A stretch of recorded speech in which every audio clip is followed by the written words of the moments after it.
evening, you're watching Estuary News. I'm Hugh Riches. In the headlines tonight, an elderly man is found dead in Grimsby, protecting Banksy's graffito in Hull, and Operation Wintergreen at Hull Royal Infirmary. Later in tonight's programme, we'll hear both Nigel Adkins and Russell Slade's post-match reactions from the weekend games. And I'll be talking to John Ellis on saving a youth project in Grimsby, and before that to Charmelle Dixon on helping people living with eating disorders.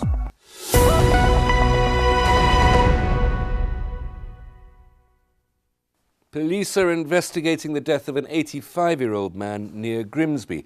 They were called to an address on Grimsby Road in Waltham this morning. A 28-year-old woman has been arrested in connection with the incident. The death is being treated as suspicious. A Perspex sheet has been placed on a Banksy graffito in Hull to protect it from further vandalism. The stencil design by the Bristol-born artist was targeted over the weekend. It's on a disused river crossing near Wincombe. The work depicts a child carrying a wooden sword with a pencil at the end of the blade. A window cleaner, Jason Fanthorpe, stepped in to restore the image by cleaning off the white paint. A labyrinth of tunnels has been found near Spurn Point in East Yorkshire. Excavations at the mouth of the Humber Estuary have revealed soldiers' scribbles and drawings on the walls under the military base that protected the approaches to the Humber. Graffiti, pictures and poems can be seen on whitewashed walls at the First World War Goodwin Battery. There are plans to introduce guided tour of the tunnels later in the year. More than 8,000 hospital staff are helping to deal with winter pressure. Hull and East Yorkshire Hospital's NHS Trust has launched Operation Wintergreen today. Routine surgery and some outpatient clinics will be cancelled to free up clinical teams in cardiology and rheumatology. Staff will then be redeployed to work alongside frontline teams at Hull Royal Infirmary's A&E department to reduce unnecessary admissions. Staff from every department at Hull and East Yorkshire NHS Trust are being moved to assist with frontline duties. Operation Wintergreen sees some surgery and outpatient clinics cancelled. This is so that the staff can meet the hospital's demands of emergency admissions over the past few weeks.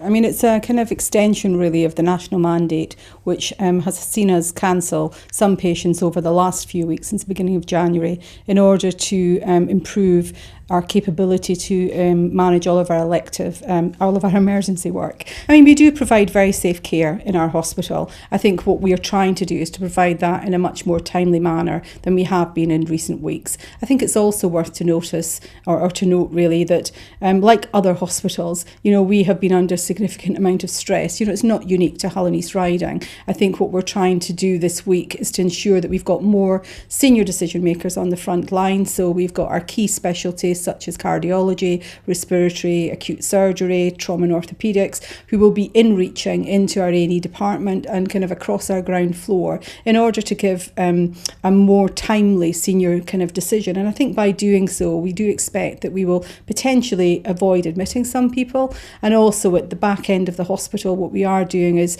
to expand our kind of ward round capacity with our senior decision makers. We would normally have a consultant ward round on all of our kind of key specialty areas every day, and what we're now doing is to ensure that that happens twice a day, and actually that will allow us to, perhaps if someone has blood tests done in the morning, that the results of those are back in the afternoon, and then decisions can be made about progressing people's care. So I think it's a kind of twin approach really, all about kind of, you know, looking at can we avoid people coming in by perhaps engaging other services to support them or getting them home, and then at the back end actually trying to expedite people's journeys in terms of getting them out of the hospital. So it's doing both things. We've also got our acute medical specialties working until 10 o'clock in the evening within our ED. They would normally work in our assessment areas at that time anyway, so we're just expanding that a little bit, and I think that will definitely make things easier for the people that are on the ground, but also I think be a much better experience for patients, because they will see first time the right person that they need to see in order to expedite their care in a timely way. A replica of Amy Johnson's aeroplane will stay in Hull. There were plans to move it to the Yorkshire Air Museum after the government said it was too big to keep in the city. But it will move to St Stephen's Shopping Centre next month, leaving its current home at Paragon Station. Plans to create an interactive interpretation board are in the pipeline to tell visitors how the model was created. Inmates of Hull Prison designed a replica of the Gypsy Moth plane, named Jason, as part of Hull 2017. Johnson flew the plane on her solo flight to Australia in 1930. The Hull to Manchester train service is being changed. From May, the service will call at extra stations between the cities. 5 smaller stations transferred from Northern Rail to the TransPennine franchise. And more transport, Lincoln's new bus station officially opened today. The new station includes 14 bays that will see over 600 departures each weekday. It's part of the City Council's £30 million transport hub. Work started on the development in August 2016. On tonight's Hot Topic, I'll be speaking to Councillor John Fareham, the Conservative group leader on Hull City Council. Here's a look at what's in store. At the moment, it's too early to talk about the legacy because, of course, we're still City of Culture for another 3 years. But I'm hoping that the momentum that we've started, the realisation that Hull is more than just something at the end of a railway line or at the end of not even a motorway, because a motorway doesn't reach us yet, is something that people realise Hull is actually a great place to live. I mean, I've chosen to live there for some 30-odd years now. I just think it's got so much to offer. It's got great architecture, wonderful people, and we've always had museums and art galleries out of all proportion to the size of the city. And you can see that episode in full on Estuary TV tonight at 8:30. Hundreds of people gathered in Cleethorpes over the weekend to clear litter from the beach. The project was organised by Surfers Against Sewage. The rubbish will be recycled as little as possible going into landfill. Locals hope the resort will become a plastic-free coastline. An anniversary event took place in Grimsby last week, marking 1 year since the launch of Links Inspire's wellness scheme, Active Forever. Since its launch, the programme has helped more than 600 people lead active lifestyles with a wide range of health conditions. We caught up with some of those involved with the scheme about how it helped them. I come twice a week and I go on the chairs. I like the chairs, and it's a low level all over body exercise really, and it's great. I have problems with my back and problems with my shoulder, and also I was very overweight. I was a size 24 and now I'm down to a size 12, 14, and I feel so much better for it, healthier for it. I now have progressed into the gym and I go on the treadmill, row machine, bikes, and I've made lots of friends. It's like a family really, it's nice. This is an absolute snowball that is picking up momentum all the time. In the 11 months that we've been operating in this particular room alone, we've had 320 referrals. And I know in the gym here, again, I think we're looking at about 80. So, you know, in those 11 months, it's just been amazing. So it definitely will get bigger and better. Kick yourselves up the backside, get out the door, come here. I think it'll do you good. If your world is like mine was, and you've been in the pain and all the suffering, and you've been in the hospital as much as me, and you feel like you're at the end of your rope, the end of everything, come here and focus a bit. That's what I needed. A new website's been launched to help people struggling with eating disorders, and I'm joined now by Charmelle Dixon to tell me more about it. Charmelle, welcome. Thanks very much for coming in. Thank you for having me. Now, first of all, you're responsible for this website. What's it called? It's called Pandora's Box, and it's nutritional therapy, and it's pandorasboxuk.com. Okay, so www.pandorasbox.uk.com. Okay. And we're also on Facebook as Pandora's Box Nutritional Therapy. Now, in some ways, this is the fact that it's a website means that anybody in the world can get your advice on these matters. Yes. Like I say, I take on clients. It's through Skype, so it's very confidential, and it's great because you can do it in your own home. You haven't got to go out and visit somebody, and if you are feeling really paranoid about going out or anything like that, you know, coming out of a doctor's surgery or somewhere, if you've been to see a counsellor, no, go online, and like I say, it's from your room to mine.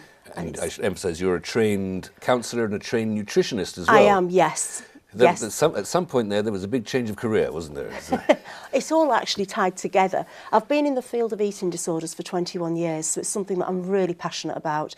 I've also had an eating disorder myself many years ago, anorexia and bulimia. So I do understand where my clients are coming from, because it's very easy to judge and to, well, quite. you know, if you haven't been there. Well, quite exactly. But I mean, these are the two disorders that we think of most often. They are. Anorexia nervosa and bulimia, and they tend to affect young women more than anybody else. I think they do, but I think with today's pressures in society, we are seeing more middle-aged women going through divorces, career changes, just general life changes, maybe with the menopause. That's something else that I do deal with as well.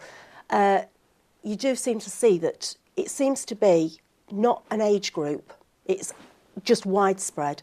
And if you think of it, children going through school, they're put through pressures of exams all the time. They leave school, they've got to find a job. There is this sort of, you've got to conform to a particular type, and everybody's saying there's a great campaign to stop sugary drinks and things like that. Yes. Is that helpful? No, it isn't. You're just filling yourself full of chemicals and artificial sweeteners. As a nutritionist, I would definitely say no. Go for full fat, like with butters, yogurts. You're not doing yourself any favours, because you're just filling up with all chemicals instead of having less of the full fat product. It will also, your body can break it down and you won't be hungry. I'm going to take that advice on board, absolutely. Thank you so much for giving it to me, Charmelle. Thanks very much. Join me after the break. Jack will bring us a reaction from Nigel Adkins and Russell Slade after the weekend's games in the sports, and I'll be talking to John Ellis about saving a youth project in Grimsby.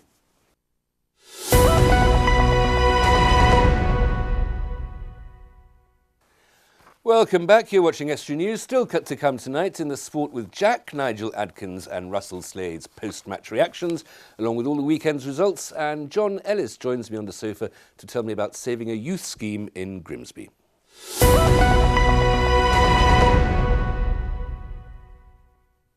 5 men have been arrested as part of a crackdown on hare coursing in Lincolnshire. The men from the Surrey area were arrested on Sunday. A Subaru Forester and 6 dogs were seized. 3 men have been charged with hunting with dogs. The men have been bailed with conditions not to enter Lincolnshire except for their court appearances. Another 2 men have been released under investigation.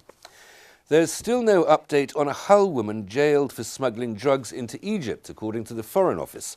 It was reported last week that Laura Plummer was about to be released from jail following a pardon from the country's president, President Abdel Fattah el-Sisi.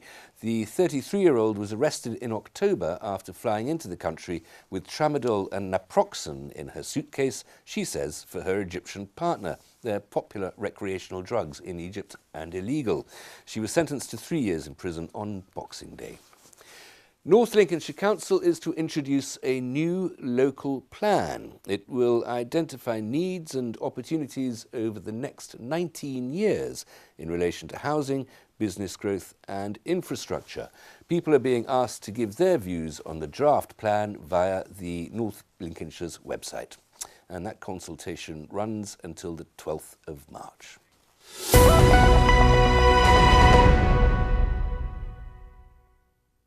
A long-running youth project in Grimsby is at risk of closure unless vital funds are found. And I'm joined now by John Ellis to tell me more. John, welcome. Hello. Thank you very much for coming in.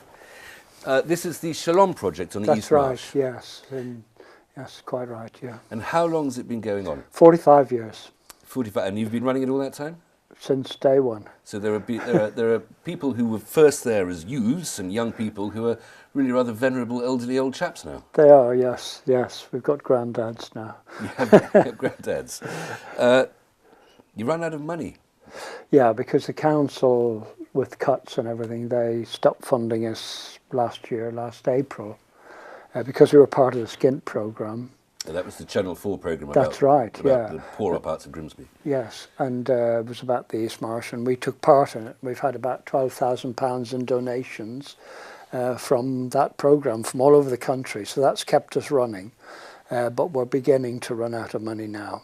If people think they can help, how should they get in touch? Well, they can get in touch with me, John Ellis, 55 @gmail.com.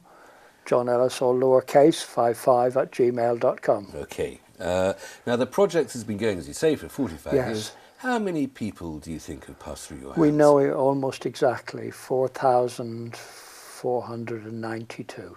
And what do you do? What does the Shalom project do? Well, what it does, basically, the most important thing it does is it provides a safe and secure place for young people to socialise with their friends, and this is absolutely vital.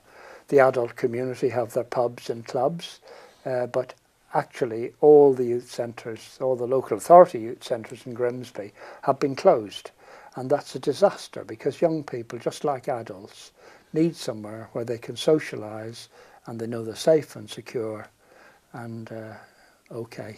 And this is particularly important work on the East Marsh in Grimsby. It is, because the streets are not safe places to be. Well, it's a bit of a vicious circle, isn't it? I suppose but one of the reasons the streets aren't safe places to be is because there are lots of young people with nothing to do on them, and so you're sort of... Well, that's not what makes them unsafe. And being unfair. Yes, we know that drug dealers use children as messengers and runners, and then of course all the horrors that happened in Rotherham remind us of what can happen when the community loses touch with young people, which is what tragically happens in these sort of areas if nobody's working with the young people. Now, this Skint programme has a certain amount of controversy There about was. that. It was a sort of poverty voyeurism was one of the criticisms made of it. It was a lot of nonsense really talked about it, and it was sad really because there's a lot of very good projects going on in the East Marsh. But they were scared off by all this nonsense. But fortunately, our trustees took the risk and we got involved and we have no regrets. And that was a good boost to your income, the £12,000 Yes, coming in. And you're hopeful for the future? We are, oh yes, we are. We've in a fortnight, we've raised £11,000. That's brilliant, isn't it? And that's from the local community, ex-members. We've got some ex-members doing a sponsored cycle ride to Skegness, and lots of people getting involved. And we are still hopeful that Grimsby Council might be slightly shamed into supporting us. You'll have to stop on that hopeful note, John. Thank you very much and good luck. Here's Jack with all the sports news.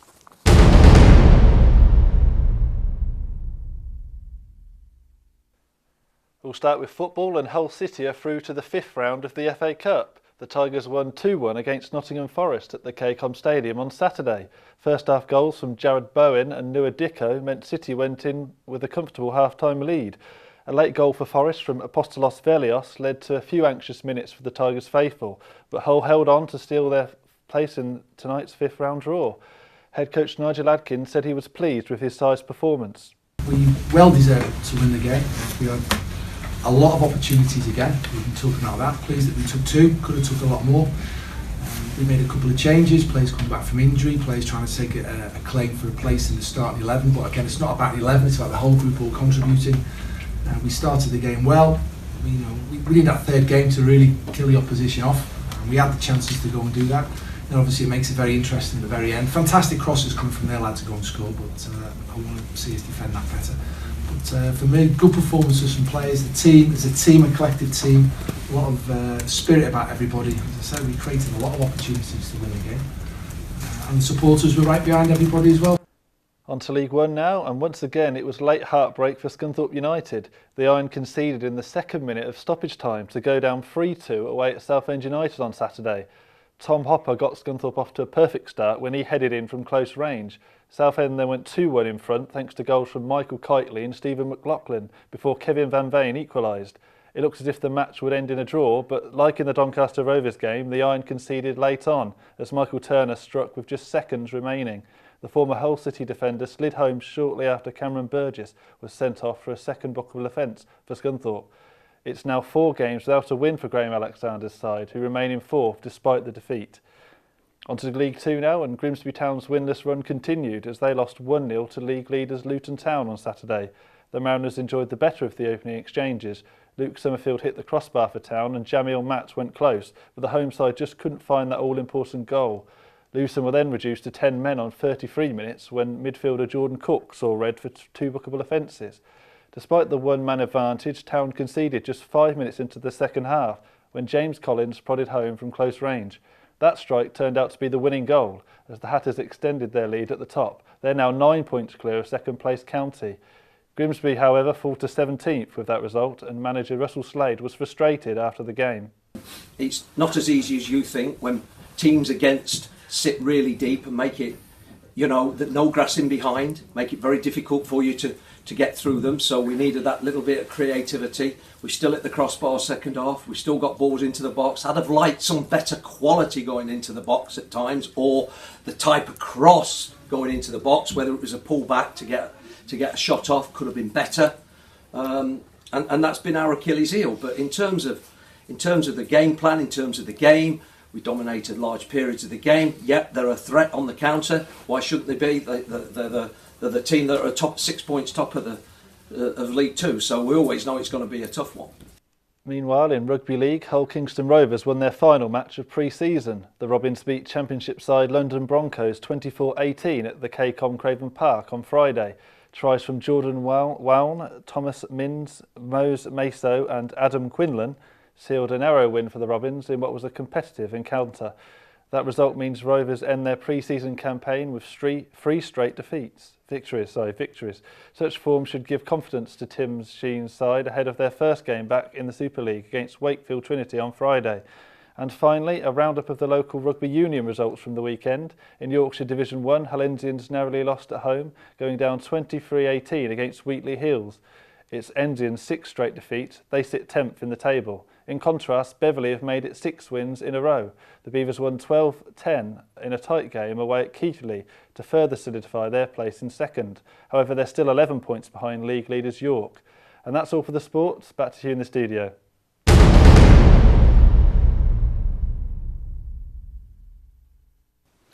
Thanks very much, Jack. That's it for tonight. If you have a news story or any other reason to contact us, then please visit our Facebook or Twitter pages or email news@estuary.tv or phone Grimsby 01472315553 as indicated below me, or you can write to us at Estuary TV, Nuns Corner, Laceby Road, Grimsby, North East Lincolnshire, DN34 5BQ. Until tomorrow, good evening.